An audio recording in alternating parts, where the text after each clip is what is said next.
So, what does cause autism? The scientific community have put great effort into testing whether or not vaccines cause autism. They don't. Study after study after study has demonstrated. It isn't caused by thimerosal, and it isn't caused by measles virus. So what exactly does cause autism? The short answer is we don't know for sure. But we've gathered enough data that the probable causation is getting, if not sharper, then at least a little less fuzzy. This good news couldn't come at a better time. The reported rates are increasing.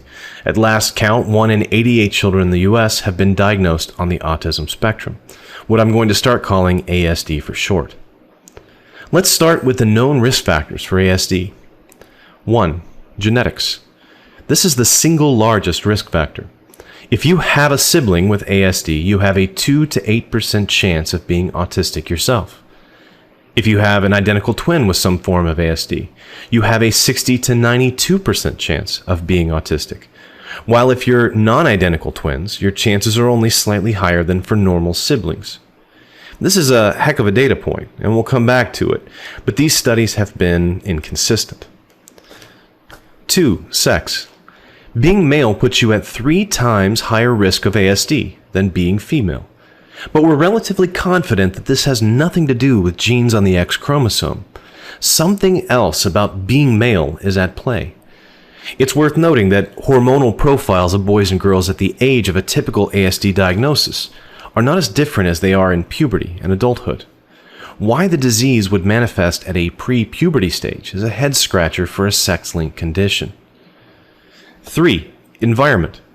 Any prenatal exposure to toxic or birth defect-causing chemicals like cigarettes or any infection during pregnancy can increase risk.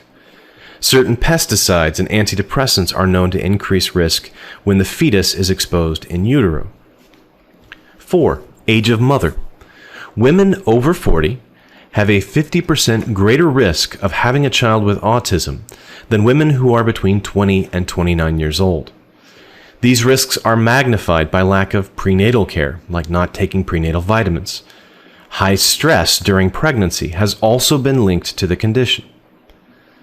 5. Age of father. Older fathers have more autistic children on average. So do obese fathers, although the effect is less. 6. Other conditions. If the child has Fragile X syndrome, or low birth weight, or infant hypoxia, that's lack of oxygen, or is born through prolonged labor, the risks go up. The presence of autoantibodies, these are antibodies that recognize our cells and proteins, also increase risk. Let's take a few hypotheses and weigh them against the known risk factors. First, the single gene hypothesis. Is there a gene for autism found in 100% of affected cases and 0% of unaffected controls? No, and realistically this hasn't been a viable model for many diseases. The evidence pointing towards a primarily genetic basis is the twin concordance. Concordance, in case you didn't know, is the agreement of disease states between identical twins. 100% concordance in identical twins, but lower concordance among non-identicals almost always suggests a genetic basis for disease. That's sort of the case in autism, where identical twins are up to 92% likely to be concordant, while non-identicals are at 5 to 10%, not much more than non-twin siblings. We can almost certainly rule in genetic traits as a possible cause. Other studies, though, find much lower identical twin concordance, closer to 50 or 60%, which would suggest that it's not a single gene alone. Second, the autoimmune hypothesis. Large studies have found that the mothers of autistic children are more likely to have high levels of antibodies against proteins found in the human fetal brain. This model suggests that mothers react to the developing fetus by producing antibodies which attack the fetal brain and cause inflammation during development, leading to differences in brain microstructure. Other studies found these antibodies in normal controls as well. So it may be that a high percentage of women are walking around with these antibodies long before pregnancy. Just to point out, the antibodies are against the fetal brain, but not the adult brain, so there wouldn't necessarily be any effect on the adult themselves. Consider how this fits the evidence. Older mothers might be expected to have more of these antibodies, and siblings would be expected to be at higher risk. But it doesn't explain the disparity between identical and non-identical twins. There's a second wing to this hypothesis, and it's autoimmune antibodies found in autistic children. Higher levels of anti-brain and anti-neuron autoantibodies are correlated with increasingly severe disabilities. This dose-response relationship almost always signals an important factor. Third, the toxicology teratology hypothesis. As I mentioned, substances known to cause birth defects also increase autism risk. That could mean that environmental damage to the child's DNA or exposure to certain chemicals in utero could trigger physiological changes leading to autism. Birth abnormalities often indicate that a child is much higher risk for ASD. The relationships here are fairly bizarre and complex. For example, abnormalities that affect mitochondrion, the energy centers found in all cells, are often associated with ASD. It's unclear how energy metabolism could have such a specific effect in the brain. Fourth, the epigenetic hypothesis.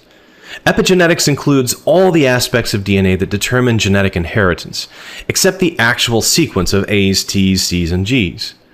But we generally use it as a shorthand when referring to the methylation of DNA at specific points, resulting in changes to how the DNA works, or how the DNA fits into protein scaffolds in the nucleus. Epigenetics are inherited oddly, not like the classical Mendelian Punnett square, sometimes passing more along the maternal line because the male sperm is a small cell, doesn't contribute as much besides the father's DNA. The egg provides the cellular mechanisms used by the new organism, so anything about the egg that is broken or abnormal will disproportionately affect the resulting pregnancy. The strongest evidence for a role for epigenetics comes from a psychiatric drug called valproic acid, or VPA, used as an anticonvulsant and mood stabilizer. It's also a teratogen, or birth defect-causing chemical, that specifically causes epigenetic changes. Its use in women who were pregnant produced children with a set of symptoms that included autism 60% of the time.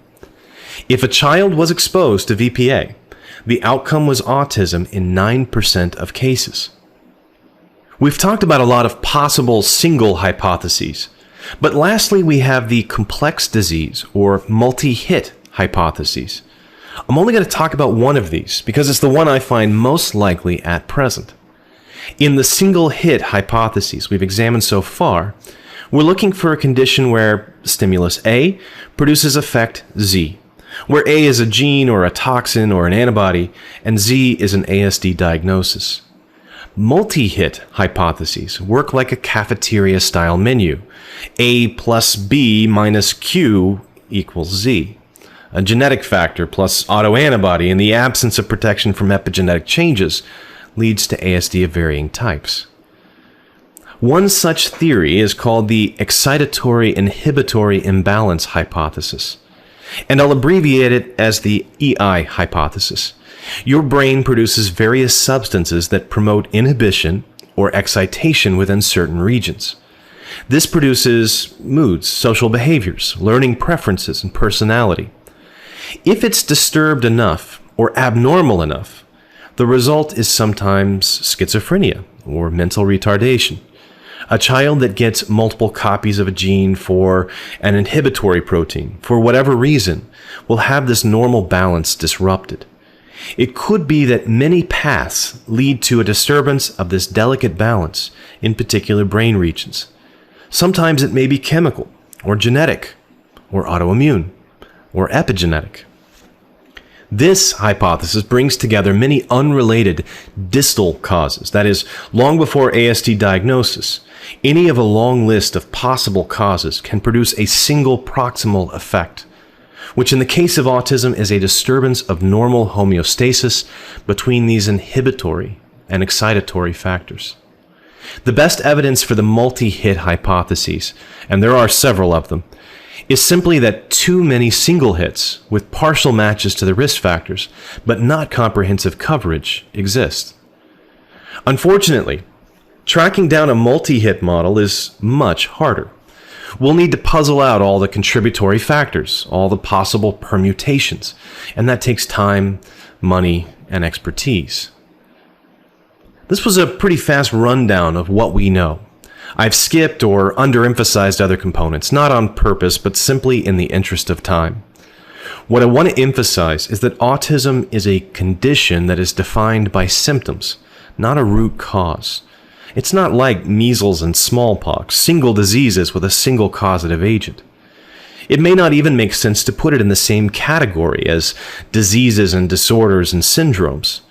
It might simply be a matter of degrees on a spectrum that includes the neurotypical and those with difficulty integrating in society.